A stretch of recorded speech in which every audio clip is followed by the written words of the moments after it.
What's up? It's Nash and Ryan from Chelle Rae. We just did the Zach Sang show, and we talked about all kinds of stuff. We went places that we don't usually go. You got to check it out. Ryan promised to cook dinner for everybody. Let's do this. Zach Sang Show. Hello, beautiful human.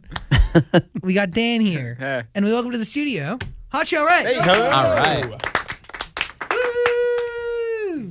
Last time we talked was many, many moons ago. Yes.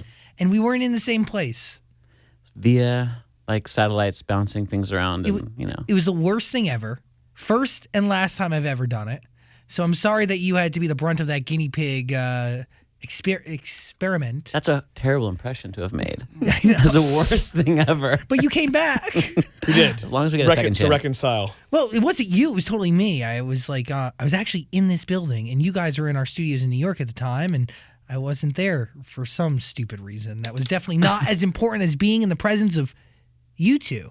I don't know. I think we should have come to your place that you do this. Maybe that would make sense. Well, you're here now, and it means a lot to me because you have a whole new era of music, new era of human beings. 3 of you now. Yes. Mm-hmm. Yes. The other dude's gone. Yes, he is. Wow, your speaking voice is so nice. Thank you. It's very deep. It's very astute. It's very factual. Like It's kind of the opposite of the way I sound singing, which is kind of bizarre. I want to believe anything you say right now. All right. Start with the science. Yeah. Explain to me everything. No. Why was now the right time after 5 years to come back and release art? That's a great question. I think like a combination of things kind of happened. Nash and I, we've a lot of our fans thought that there was some sort of like breakup or hiatus, and it was like due to personalities and stuff like that. But the truth is, like, we've always been best friends, and along the way we always kept writing, even outside the band and even through my solo country career. And I think we had written a few songs, and it's just so much fun and so easy. And that coupled with we went and played just some random acoustic shows in Japan. And I think the combination of those two things, we were just like, dude, why are we not? We're free from all our old management. We're free from everything that was, binding us before. And we were just like, why are we not doing this? So you could essentially restart with nothing holding you back. Yes. Learning from every mistake you've made before. Yes. Oh, yeah. Yes. Which is probably the most valuable. Yeah, and it I think it was just one of those gut feelings. It felt like the right time, and I think we were right about that. Is there a connection? So I Hate LA is the start to this next era. Mm-hmm. Yes. Tonight is no doubt your biggest record, right? Oh, Yes, sir. Both tied to LA in some ways. Yes. Sitting on the edge of the Hollywood sign. Yep. I Hate LA. Yep. Is that strategic? No, but it's organic. This is where we create almost all of the music, if not, like starting it somewhere and finishing it here. Yeah. And it's just the hub for like where pop music comes out of, where we work, we live here. And like even growing up when we didn't live here, we had to come here to work on the records. And during that time we were running around being crazy and didn't even know like the kind of areas of the city. But we were smack dab in the middle of Hollywood and had no car. And we were just like walking to Sunset and Vine at 2 a.m., like pushing each other in shopping carts and causing trouble. Living LA. Yeah. Like movie-esque type. And for he sure. loves it here. And to be honest, for me, I'm kind of like, the song very accurately describes how I feel about this place. I sort of love it and I sort of hate it all at the same time. Got it. So that part of it is organic. But do you hate LA more today than you did before? I've learned to find the things I love about it and hold on to those things rather than harp on the things I don't like. Yeah. Did you always love it? I love it. It feels great to me. But with a song, like it says, there's a lot of stuff to not like. And the song talking about a relationship and how, being freshly single and then seeing all the things and all the places that you know to go to and they just remind you of what you came out of. That's the same everywhere. And it's going to suck when you have those reminders. And in that, you find the negatives that are like traffic and parking struggles and whatever. So like there's stuff no one likes about it. But the city I love, and like, it just feels great, and we've made great friends and great music out of here. So LA not ruined for anybody by a relationship? No. Not ruined. Close.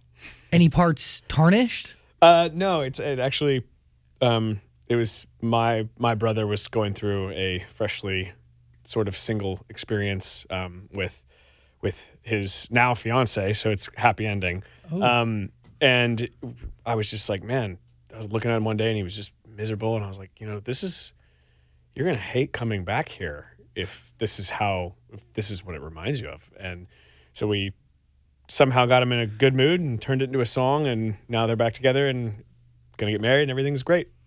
Beautiful. Yeah. Do they get back together after the song's created or before the song's created? Shortly after. Shortly after, yeah. Did she hear the song? Is that why she came back? She was like, this could be the next Tonight. I don't even know I if can't he's leave told now. her Yeah, about this song. Like, she's going to be that like she hearing knows. all of these things and be like, oh, all right. It all makes sense. Yeah. But we've had the city ruined for a minute at a time by like even friendships that have gone sour, and you've surrounded yourself with like a group and this world, and then you realize something that, it's like not meant to be, not supposed to click, whatever. And then you have to reset your whole thing. And until you do, it's kind of like almost as bad as a relationship. But do you feel like in LA it's a city of constant resetting? Or do you... I mean, in a way, which is exciting. I think it's cool to like make sure, because you grow and you become different constantly. Yeah. And to be able to keep that, staying true to you, even when that truth changes, is cool. Let's just call it what it is out here, and then say that I've spent the last 5 years kind of auditioning my friends and finding out which ones I really like and which ones I don't. And I finally feel like I got, like, to be totally cheesy, the right cast.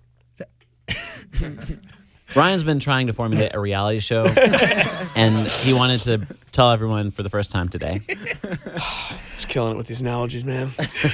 I mean, it is a very honest and, in my opinion, actually accurate way of looking at Los Angeles and kind of the way it works here. It's like you do audition friends, and that is a terrible way to look. Like, I don't know, like the idea that you can let people come and go and they're as disposable as anything. Like, Yeah. that's a hard pill for me to swallow. Yeah. Because in my life, when I'm loyal to somebody for a very long time. And if I invest time, like I want it to mean something for the long run. Absolutely. And I don't know where I'm going as a question, but it's more of a realization. Well, how do you feel about like knowing that that's potentially the reality here? Like, how do you feel about LA?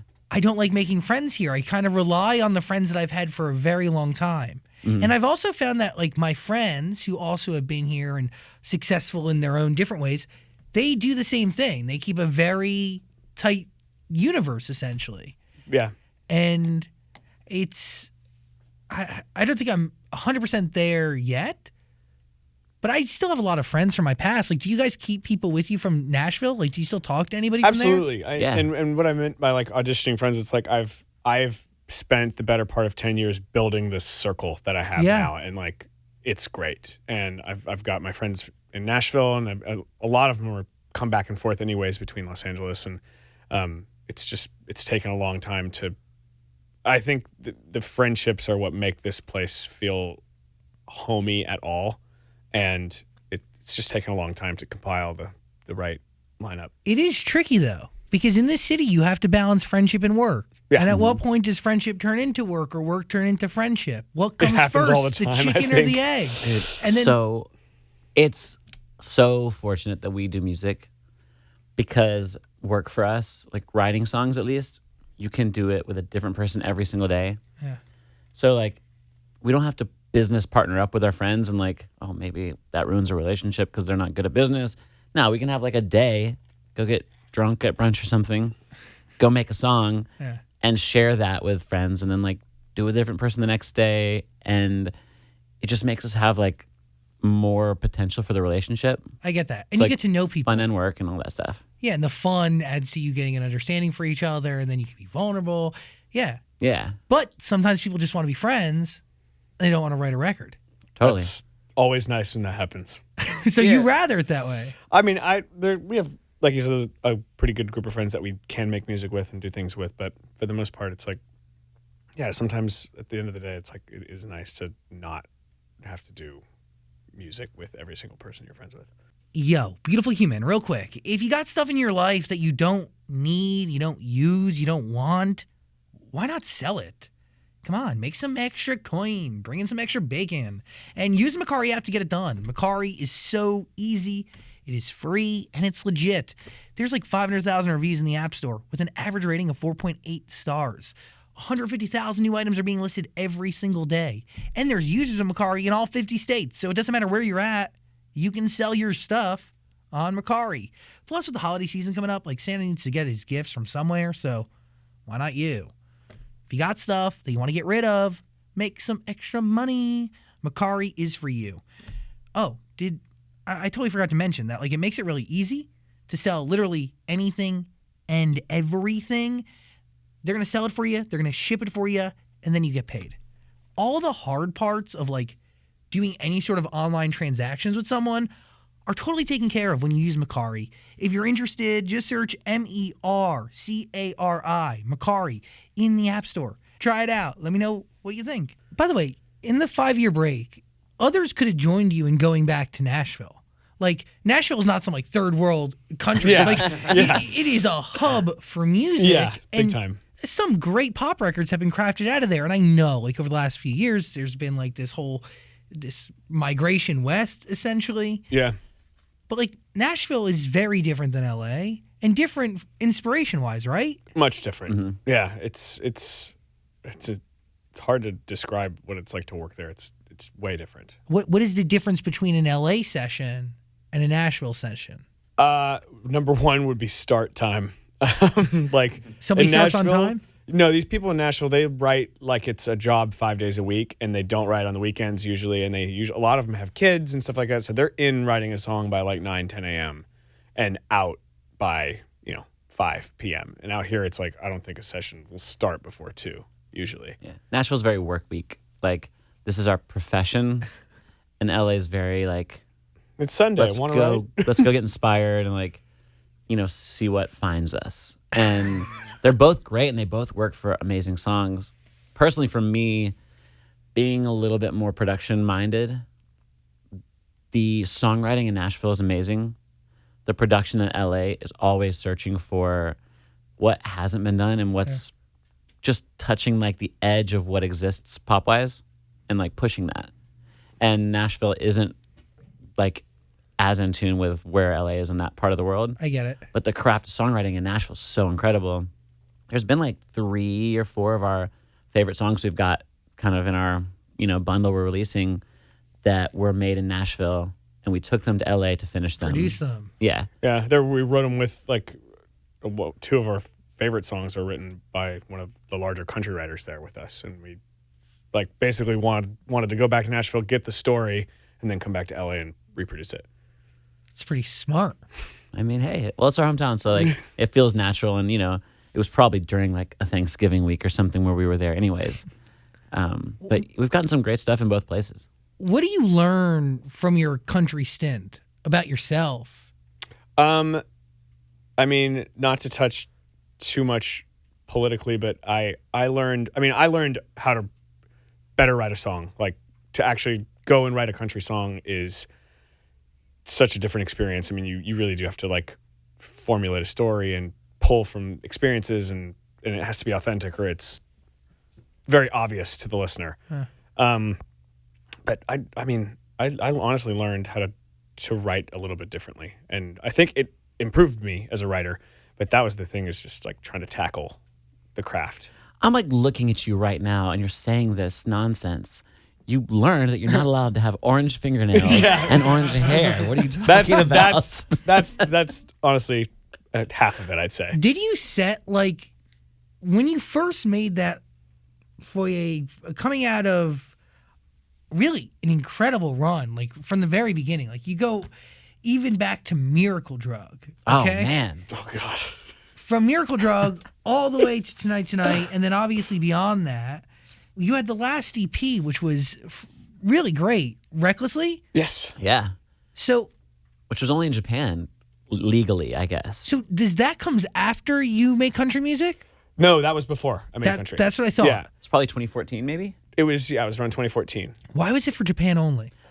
Because I don't think the label maybe secured the rights or paid the necessary producers or something to release it in America. That sounds so cheap. I'm not Like, I'm not It was sure. extremely cheap. But the other thing is, we were touring Japan at the time, and maybe they like needed to have something to do there. Yeah. By the way, it is special, and I'm sure the Japanese fans deeply appreciated that. Oh, we loved that EP, and we played it on the Bieber tour, and so like there's live videos of those songs. We just were never allowed to have them be like streamable or for sale anywhere but There's Japan. a lot of invisible handcuffs and chains that come along with major labels, and But now no more. now Yeah. no more. No. Oh, dude, when we put I Hate LA out, the streaming started happening. You know, you're like, okay, midnight New York, Thursday nights is Friday. But we didn't realize that because we are doing this on our own, it's midnight Thursday night everywhere. So like New Zealand was getting it like a day early. And everyone was like mad at New Zealand for like having the song already, and they're like showing little clips of it and stuff. And it was really cool to see just the difference of that like little bit of, you know, from having a major Independence. label to being independent. Does the pressure shift? Like, is there more pressure on your shoulders today to be successful this time around, or was there more pressure before where you had to follow up tonight? I think there's way less pressure to me at this point. I mean, there's still nerves and stuff, but the pressure of like trying to, you know, like go straight at top 40 and you're competing with other bands. Now it just feels a little bit more even keeled. It just feels like we kind of now just get to exist in our own space, and as you know, the song's going to work as hard as we work for it. Yeah. I mean, major labels and independent labels aside, the industry is so different that the last time we put out that EP, it was like, all right, we're going to go to radio. If this fails, you've just wasted a lot of money, a lot of time on one Hundreds of thing. thousands of dollars. Yeah. Oh my gosh, it's like, I don't know, maybe $250,000 to try to launch a song and see if it works. 100%. Now, and anyone on a major can still do this. Like, you can put out a song and just kind of see how many people fall in love with it. And if it fails or succeeds, you're not ruined or made. Yeah. You know, it's like a lot more fun and flexible, and it's just exciting to kind of create under that knowledge.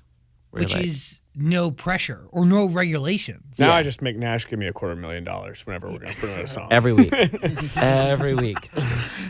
The bank must hate that you keep showing up for loans. Yeah, stealing these identities is getting exhausting. It's a lot of work and not as much pressure as before, but work. When you first think about going into country music, did you set goals for that? Because you are different, obviously. You have hair that matches your fingernails. Like, did you think at first, like, yo, I can get into country music and I'm going to bring my fingernails and my hair with me, and the music's going to rock and they're going to accept me? I knew to leave the hair and fingernails at home. Did you? Yeah, for that particular thing. And the reason I did it, and like there were a lot of reasons I did it, but I don't think I've really said it much except for like some radio interviews for country. But like at the time, my mom was just starting to beat breast cancer. So I really didn't like living in LA, and I had always wanted to make a country record. And as soon as I found out that my mom was sick, I was like, okay, I need to get the hell out of here. Yeah. And like I went home and started writing the whole album with my family. So I wrote every song with my mom, my dad, my brother, and then another kid who actually produced some stuff on the current project for us. That is so special. Yeah, it was probably the most special time of my life. And she wrote every single day through chemo and everything. And then by the day my first single came out off that EP, she was cleared. She was in remission. Whoa. Yeah, to the day. It was pretty wild. That's really incredible. It was bizarre. Yeah. That experience, obviously healing, but brings you closer, and I'm sure you learn things about your parents that you've never known before. Yeah, tons of stuff. And my mom is just like, I don't know who. I mean, she's just tough as nails. I mean, she just go do chemo in the morning and be like, all right, we got to start writing by 11. And I'm like, holy crap.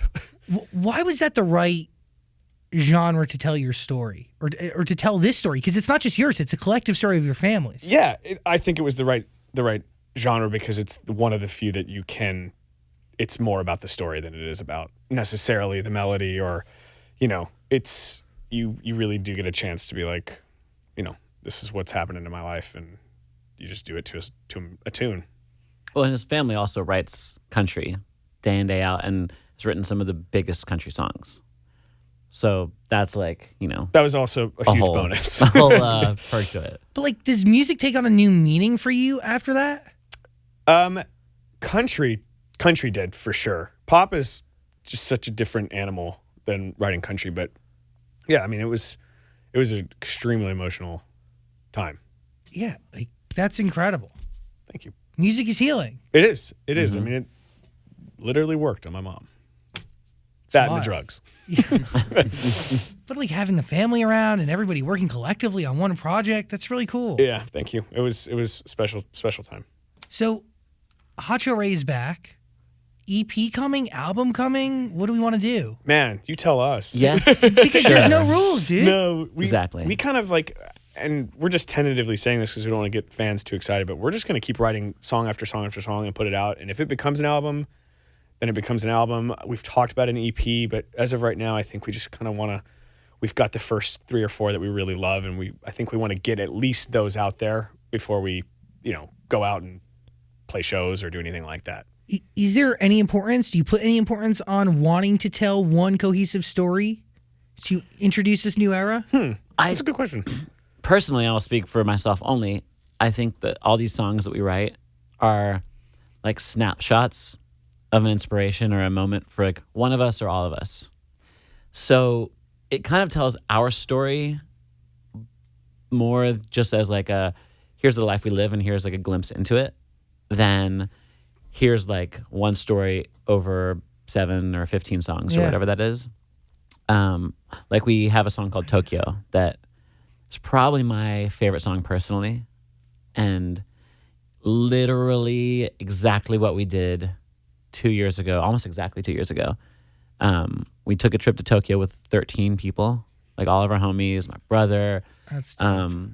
his girlfriend who became the fiance in like the second day or something. Whoa, of Tokyo? Yes, yeah, we actually went and I proposed to her in Japan. We went and proposed to her, which is technically true. Nash was there videoing the whole thing and making sure it wasn't so obvious.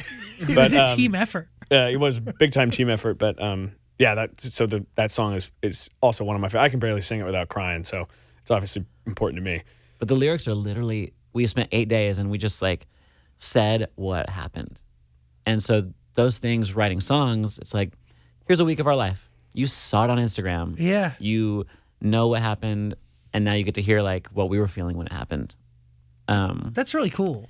Yeah, so I don't think we would ever make an album about a week, Yeah. but for sure, like you want to make a song about it and we can kind of capture ourselves like that. So is there a balance when you're crafting a record of being too exact and too obvious and also staying like artsy and like, do you get what I'm saying? Like I think so. you can allude to something and then you could like literally spell it out like to a T. Yeah. I think it depends on like for the Tokyo song, it was so obvious that we needed to like write a story and like be, definite and stuff. But sometimes, I mean, it could be just something someone says in passing and we write a song that means maybe isn't necessarily personal to us, but it's just, we just go on emotion and let it become its own thing. So Tokyo makes you cry. Yes, it makes me cry like a little baby. Have you performed it live yet?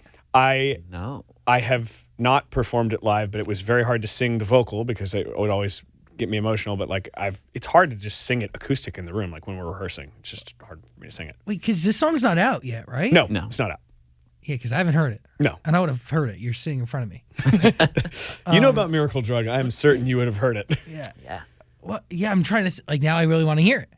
We'll play it for you. We'll That- give you the secret. How many songs do you sneak have peek. done?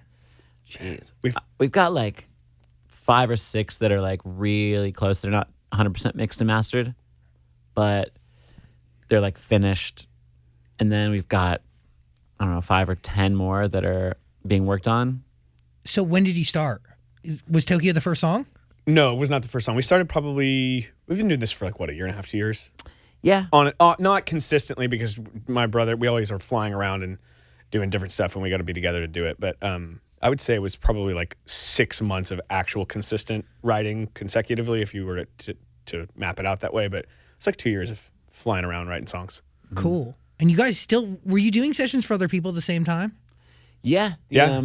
I mean, the original session that kind of like poked Ryan and I to start this back up was, he was just in LA, and like we wrote this song that was kind of like urban and country, because he was doing country, but it was us writing it. And it was just like a mashup of like whatever happened that day. And it was really great for like a first song back moment. And somebody else heard it and they're like, guys, this is like really good. And to us, we're like, we can definitely do better than this. But the fact that other people are already excited, cool. So we wrote that not writing for us at all. It was just like, let's write a song for Pitch or for country, or like maybe for that project. Who knows? How often were you guys still getting together and writing songs for Pitch over the 5 years that you guys took a break? I mean, I was in Nashville for a lot of it, so not as, if I had been here, we would probably been writing every week. Yeah. Cool. But when I was here, I mean, we'd get together all the time. I mean, Yeah, like Nick, not Nick, our friend Nick set this up, but like Noah Urea is like, he came in with me for a couple of days and Ryan was in town, like, so he came in and we wrote some songs together. I'm sure you know Water Parks. Yeah. Like we wrote a song for Water Parks, and it was just kind of like whoever's in town at whatever time. You like, just pull them cool, into sessions. come through. yeah, Nashville's always pulling me into sessions he'd be set up with. So that was a muscle that stayed active. Yes. Yeah, definitely. How were you able to know what song was for Pitch and what song could be for Hot Chelle Rae? The Hot Chelle Rae ones are usually, it's such a specific brand that when you write it, you're kind of like, okay. I mean, when you're pitching a song, you're probably not going to say something like Zach Galifianakis in a song, but if we do write a quirky lyric or something like that, it'd be like, okay, we almost look at ourselves like from the outside, be like, would the band do this song? Yeah. And it usually for our stuff, it's pretty specific. We're very intentional. Like if we're writing for ourselves as the artist, we're very much writing for ourselves. If we're writing for Pitch, it's usually in a different setting, and like There's like rules and stuff. yeah. You know. That song that first sparked you guys getting back together, did you end up giving it away? No. No, we didn't. But I think what a lot of fans don't know when you're writing is like, we do it kind of like a job too, where it's like, you know, we wrote probably 30, 40 songs to get these 4 or 5 that we just love. And you got to write a lot of. How do you know that they're the ones and the other 25 aren't? It's That's scary to me. sometimes, you know, on the day, like you'll be writing and you're just like, this is just not good, or like not the thing, or it's the type of thing where it's like you have to write 20, 30 songs and then the good ones kind of go like this. They raise their hand and Yeah. You're hyped on whatever you make the day of to an extent. And then like a month passes and you're like, oh, clearly this is whack, this is whack, this is really dope. yeah, like we actually did that one day. He was like, let's just listen to everything. We did. We listened to every single song, and like songs we were hyped on like 2 months ago, we were like, ooh, that's a stinker. That's not whack, good. whack, dope. Yeah. Yeah. And I mean, fortunately, we've been writing songs as professional songwriters, you know, since being in the last mode of like Hot Chelle Rae stuff, which has made us better as writers. And that, you know, we've gotten to the place where like the whack ones are still good songs. Yeah, see, know. that's the thing, because what makes you good as writers is like formatics and clever lyrics. But at a certain point, like, isn't it the combination of that and experience Yes. that brings out a great song? Yeah. I mean, you kind of learn to A&R yourself, which is like, you know, I don't know how much public knowledge that is to anyone who just listens to music, but at every major label, there's somebody who's like, you know, listening to your project and going, it's their job to know, like, that song's great, that song's not. And since we're doing it on our own, we kind of got to A&R ourselves. But we've had enough practice at this point to hopefully take a step back and be able to tell. You trust yourselves. You trust your ears. Got Yes. to. And the three of us are so diverse in our tendencies and what we like that once we all really love a song, it's like the move. If one of us loves it and the other ones don't, like that's why we're a band. It's because we're the culmination of like all of our tastes. Also, Jamie, our drummer, we're blessed with having like kind of a little A&R guy in the band. I mean, He's the one. he has great ears. He has really, really great ears for recognizing. I mean, he played, I never forget this, you know the story, but he played me Call Me Maybe, like, I want to say a year before it was popular. And I was like, I made fun of him for like, and I was like, that's the dorkiest thing I've ever heard. And he was like, you're wrong. and then sure enough, like 6 months later, I was like, whoa. You were wrong. Oh yeah, big time. What are you thinking, Daniel? Well, you guys have been tweeting about getting back together for a while. So, like, what took almost a full year to put out music? Good Dude, Lord. You would have had zero answer from us a year ago. Like, you think doing it without a major label, it's going to be so easy and we have the control and we can put it out in a week.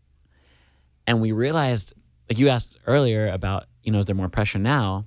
I think there's less pressure, but more work on us. Yeah. So we had like songs written and pretty done. And then we're like, oh, so we need to date managers for like however long it takes to find the magic one or ones to get on board with. All right. Oh, booking agents. Cool. Oh, so we need to go take meetings with these like, you know, movie and film and TV producers to like put the songs places so when they come out, they work. Oh, we need to go work with a label services indie promoter marketing company, a PR situation. You're Like building from nothing. social Yeah, media team. nothing. We're Exactly. literally like kind of playing label exec of like hiring every piece separately and a la carte, It's hard. which it's so great being able to customize our team, but it takes a lot longer than we thought. Yeah. And we're like, oh, photographers, like Yeah, it's people like- to edit the photos. And It's it's crazy. like, yeah, putting a song out, it's like you got to draw up producer agreements and have people make sure everyone's paid and like, you know, all that stuff happens. And it's like, takes, about a year. The whole How long business it side takes. you guys weren't aware of before. We're very aware of it. We just You're didn't naive realize to it. how slow it moves when you're the ones like in charge of, Yeah. you know, picking all the pieces. You got to be creative only and then be the star. Yeah. You weren't doing any sort of like the bookkeeping. We weren't the CEOs. Yeah, you knew before. that. You knew what had to be done. Yeah. Like, you weren't like following up on somebody getting paid. Yeah, there was Right. before there was a team and infrastructure and, you know, people in different departments to help us. And it's like, oh, cool. All right, I'm going to put this hat on today and be art guy and then take it off and be producer guy. And it's like, it's It's a lot. a lot, but it's honestly, it's felt much more gratifying this time. Well, knowing that now, would you have held the reunion announcement till later on in the process? Or I think so. I mean, probably if we had known how long it was going to take, but I'm so happy that we're past that now. But it's also been very entertaining with the real diehards. Just they're on like it's almost like a 40-member group chat on Twitter DMs that like we go into and like chat with them on, and their banter with us from the past year has been hilarious. Oh, they 'Cause straight up roast us. they're like, oh, really? Like, yeah, really? You can like- just tell us this again? All right, Yeah, nice. like we're not allowed to say the word, and I put this in quotes, soon, which is like, and now, well, actually, we do say it now because it's ironic, but, dude, they roast us, and it's awesome. we put pictures on our Instagram to start teasing this thing, like, but as hints. Yeah. So we didn't say what was happening for the first couple of days. And they were just like, really? Like, we don't care about your new picture you took together. If you don't have music for us, then go away until you do. And like, you know, the third day, we're like, and the music comes out Friday.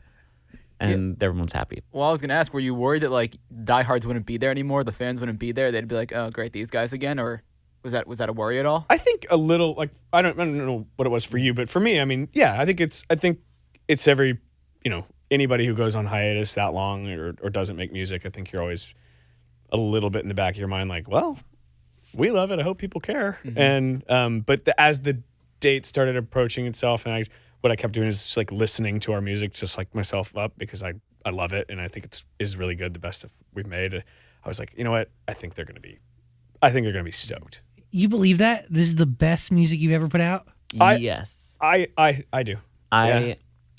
So I was going to say, like, the biggest bummer in the world is having a band go away that you love and come back. And they're like, they haven't evolved. They're doing what they did, but they got older and worse. And I'm fully confident that because we're talking about like all the writing stuff in the meantime, we're better writers, better musicians, better vocalists like than we were then. And we love the songs we have. We're like making more and more and more.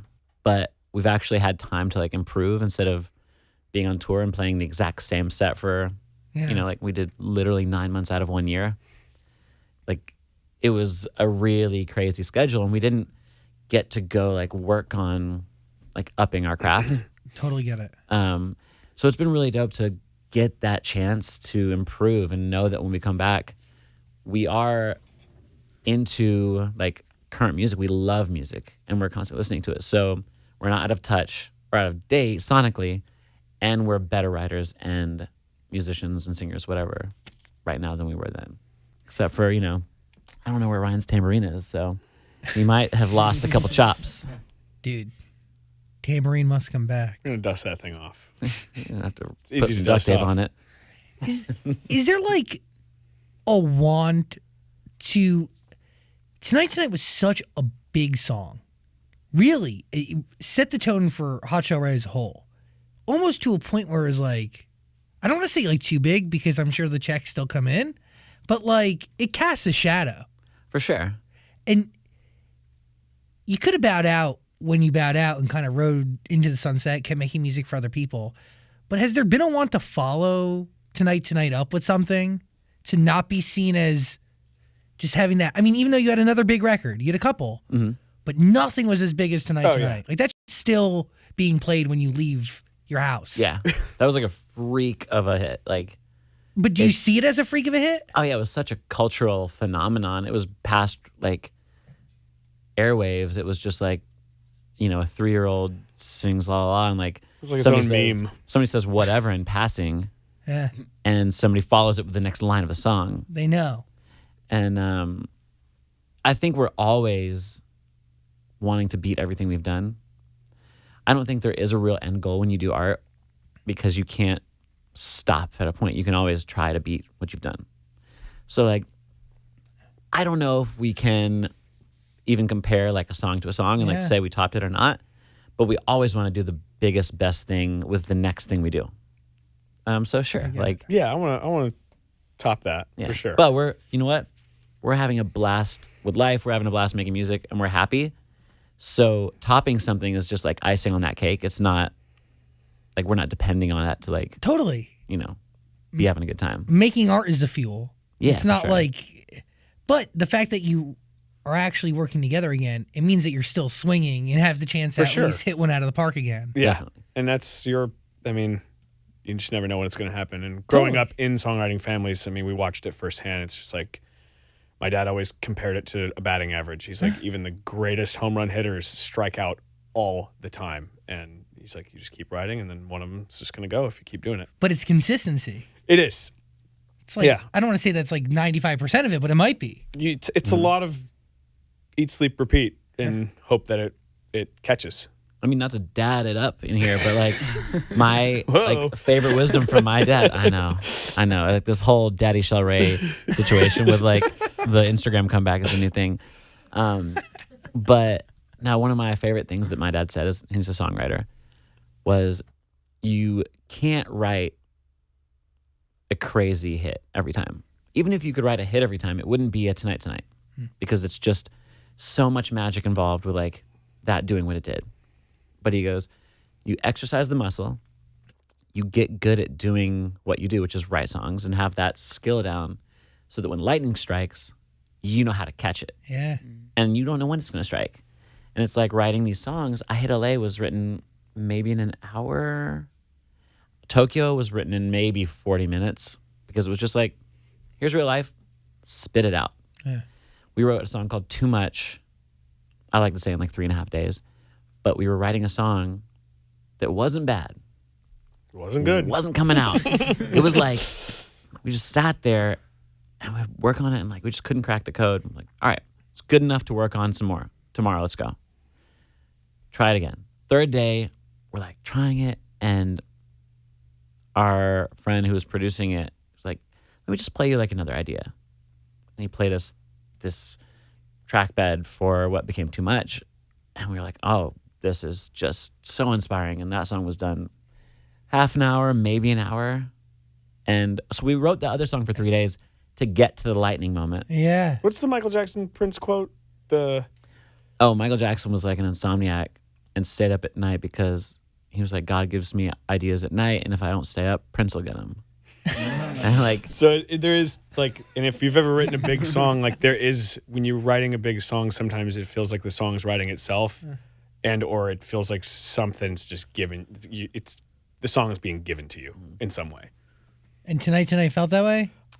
Tonight, I like it like that, and I mean a small handful of songs we've written. Tonight was different though because it was like given to us as a song, and it was written, and then we were like, okay, this is great. Let's change these things and make it ours. Let's rewrite this. Right. And we collaborated with the people who initially wrote it and made it our own. Got it.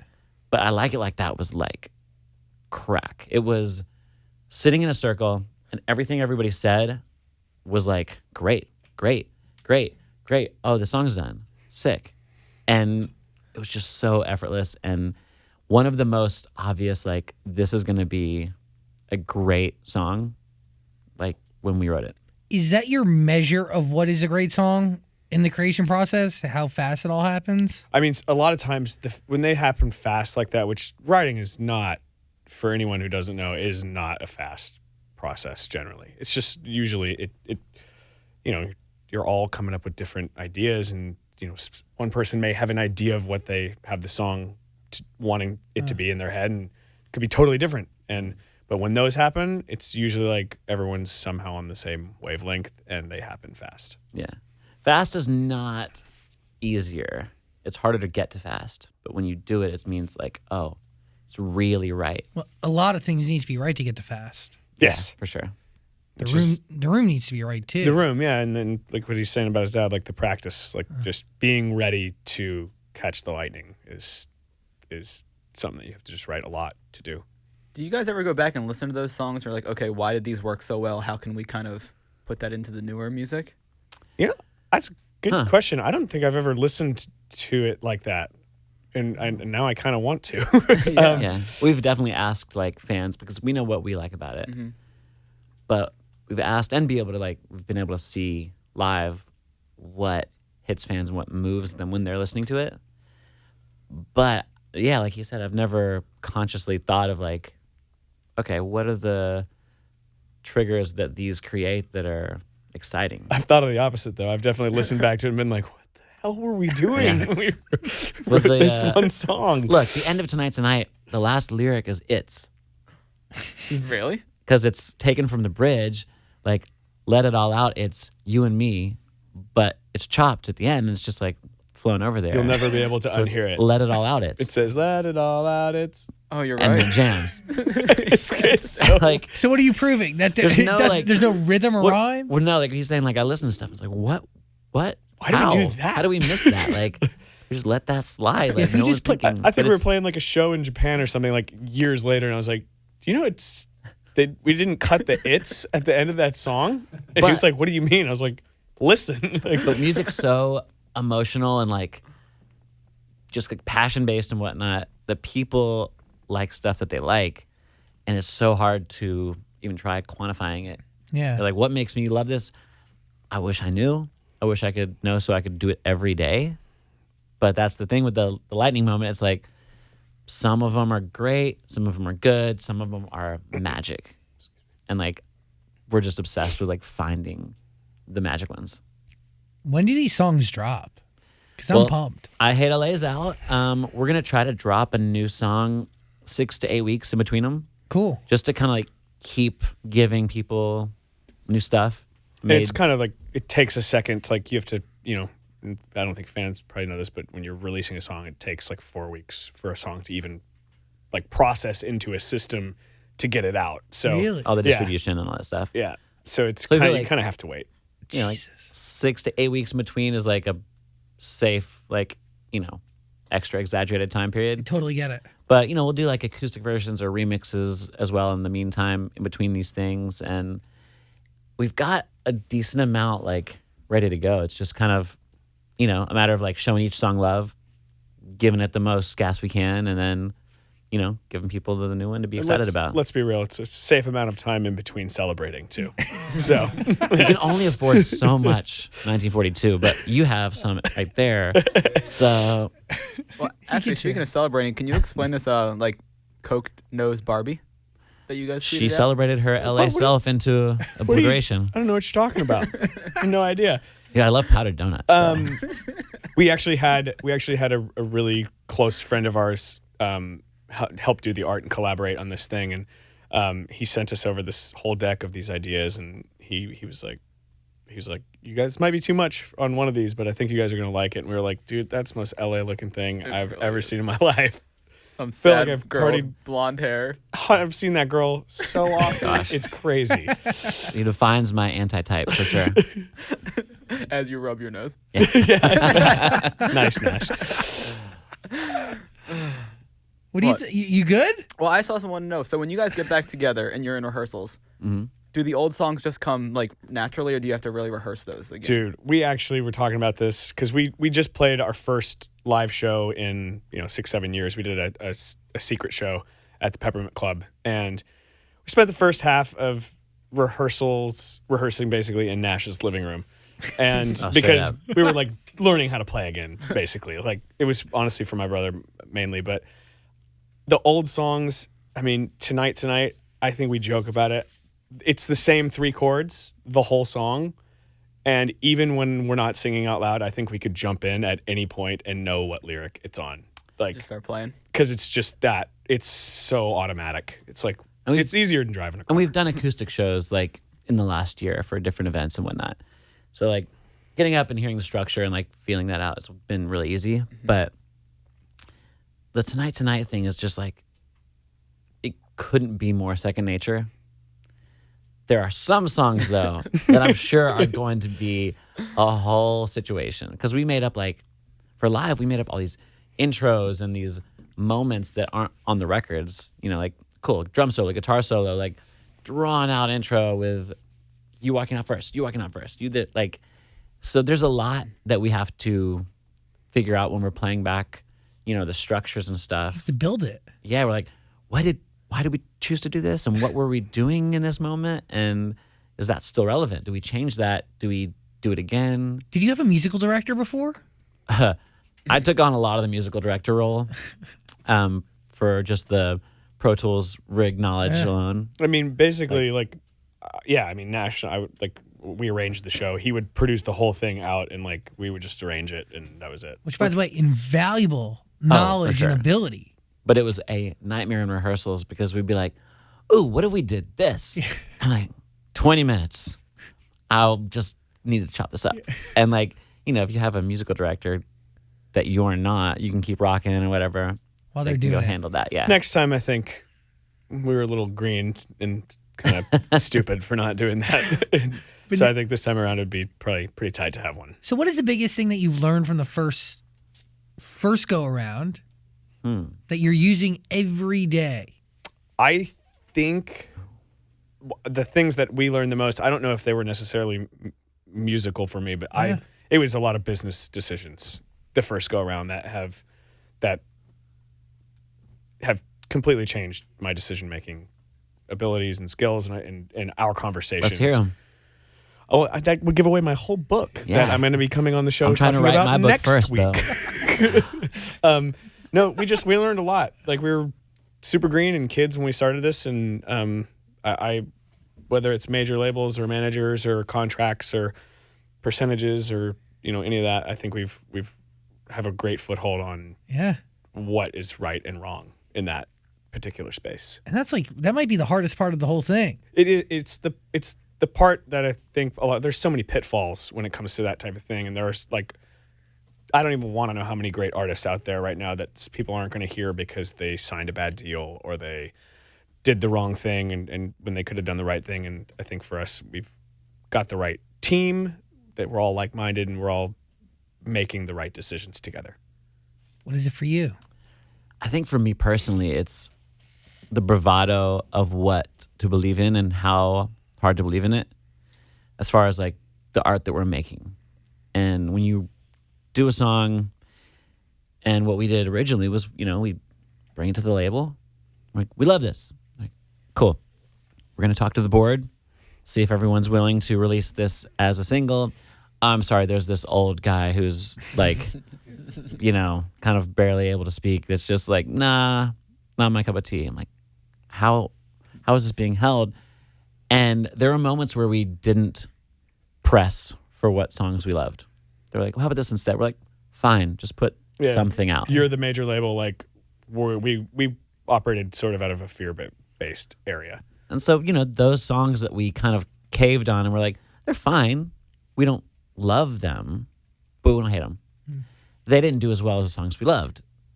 But we weren't as like passionate about making sure to hold to the ones we were passionate about. And now we're like, if we don't love a song, then like we don't love a song. And we've kind of orchestrated this new world and setup of ours to like cater to that and let it be the music that we're obsessed with and not, the B-list song that we did and we're like, Not having fine. Carl from finances tell you, I don't That's know if I like amazing. that word in the pre. But what if there is a guy named Carl in finance over there now and he's really offended? Sucks, Carl. There wasn't a Carl. Yeah. Sucks for Carl. Sucks for Carl. No, that's amazing and really freeing. And it allows you to create in new ways because like nothing's over your head. Yeah, you Yeah. don't have to worry about the approval Yeah. of anybody. Dude, when I heard Sexy Back was like told, not a single, not even coming out on you. And Timberlake was like, yeah, well, this is the only one I'm willing to put out. I was like, oh man, we did it like so wrong.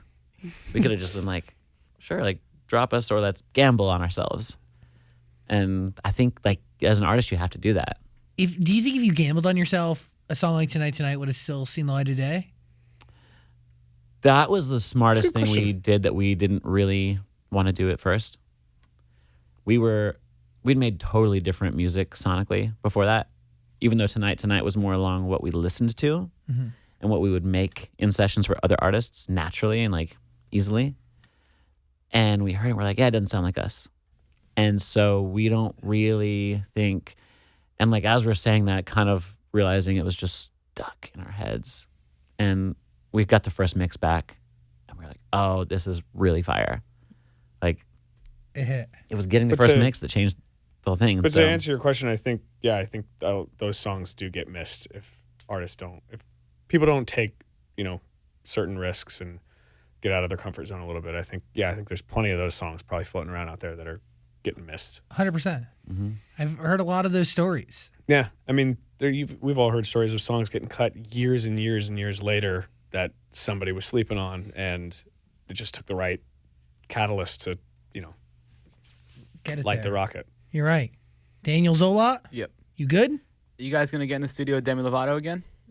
I'm not mad at it. I would never be against any opportunity to sing with her Yeah. because Got an incredible she's voice. Oh my gosh. great reality check. Brings you right back down to earth hearing her sing. No, I would love that. amazing. I would love that. We've actually been kind of toying around with different artists for collaborations and haven't landed on one that we necessarily love yet. But I think that's one of the more fun parts about doing this is the collab opportunities, and whether it was her or somebody else. I mean, we're itching to get something happening. That's the fun part. You get to work with people you're a fan of. You get to make stuff with them, like record with them, jump on stage with them later on. It's great. Do whatever you want. Yeah. Who do you want? And We can't even tell you who we want. Man, We're not going to take that bait. Come on. yeah, but like, how do you get them now? You don't have a team. You don't have a big team to reach have out. ways. Like Twitter DMs. honestly, Twitter DMs and Instagram DMs are Yeah, it's real. it's easier than like you think. Like it's I mean, dude, Sway Lee answers everybody. Like it's crazy. Like you really can, and if they're a fan of you, like he just was like randomly reached out to Phineas, Billie Eilish's like producer co-writer, and like he hit him right back and was like, dude, I'm a huge fan of the band, like would love to like hang out and maybe work on music. It's super easy and kind of nice. But living in LA too, like Yeah. you hang out at places and you just run into Yeah. your friends that Exactly. are just in the same industry. Like, You could DM somebody and they ghost you, and you could probably see them out at In and Out the next day and be like, yo. yeah, anybody in the industry that you want to like, hang with, kick it with, whatever. Just October. There's 100 Halloween parties, and everyone's at all of them. So true. You know, there's collaborations to be made. Wow, what a life. Do you get invited to these parties? Yeah, and I don't go. There We you go. usually don't either. Yeah. Actually. My guy. We'll pick one like sacrificial lamb between us, and Nash is You know. Nash is the social butterfly. I didn't say we picked different ones. We always pick me. Send him to do the dirty work. What is the tie to Phineas? Oh no, he was just an example of like you just hit somebody on DMs and they're like, oh, cool, like I love your stuff. Let's do something. And it's just like, yeah, you find out in a matter of seconds if somebody's like been a fan of your music or knows you at amazing. all, and it's like, yeah, it's also just a great way to like connect with other artists and people in general.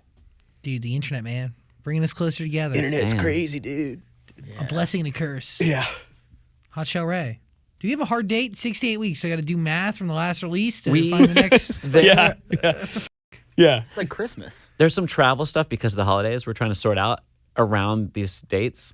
So that's why you don't have a hard date. You are your own everything. I mean, 100%. yeah. It's full service. Look, we got families that'll be mad if we don't show up places. We got, Thanksgiving dinners to make happen. Not that we're cooking them, let's be real. But Ryan might. are you going to cook dinner? He cooks dinner all the time. That's my other thing I can do. I can do music and I can cook, and that's I max out at two things. That's really special. Those are two really good things. Great for I us. can at least make sure I don't die. I Hate LA. Does that kind of set the tone for the sound of what's to come next? I think that's the fun part. Is it's a little bit of an evolved sound, but I think it reminds us the most of what we represented. But going forward, I think the fans are going to be really like genuinely surprised with the evolution of the sound. I mean, there's bits of the fun, happy-go-lucky nature to it, but there's some pretty cool, different stuff that we've not really dipped our toes into. Do we launch with our strongest record? Ooh, I think- yet to be heard. Oh, That's my personal favorite part, is Yeah. because I don't think there's a strongest. I think there's different ones, at least in the top 5 or 6. okay.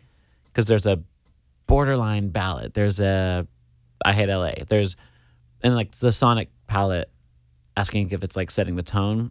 It is, but it's like, all right, if this song's very minor and like darker, Yeah. it has like the same type of like style of sounds, but it's not going to sound the same. I Does get that it. make sense? I love the song we have out, but it's not my favorite one. Hasn't come out yet. We all have different favorites. Too. Yeah, Like, which is fun. Tokyo is about your proposal, so it could be that. Tokyo is like a wedding ring of a it's song. our proposal now. Okay, easy killer. No, I think our favorites have switched around like as things have progressed, but I'm super stoked for the next couple. I really am. Vague in general, just the way we like You it. know, just giving you vague in all the general. nonsense. The way we like it. Wow. Hot Chelle Rae, we've covered a lot here. Thank you for your time and your energy. Dude, thanks for having us. Thank you guys for having us. Glad we got to come in person this time. Yeah, this was very nice. My last question for you is, do records only start for you in a studio, or do you like write lyrics as you go and bring them into a session? I think they honestly start less in a studio for me. I mean, when we write songs, like half the time it's something that's like popped up in the shower or something. Like you just like be like, oh, I always have my phone right outside the shower because like I get ideas in the shower, and we usually come in with something rather than we don't start very much like in the same room from nothing a lot of times. Like, I think it was a song called like Bad Pill that we wrote at one point, but Jamie had sent a guitar part from Nashville, I think. Yeah. And we were just like driving. We wrote the chorus in the car That's cool. to his like phone, just playing, a mic'd recording of Jamie like making up a guitar part 2,000 miles away.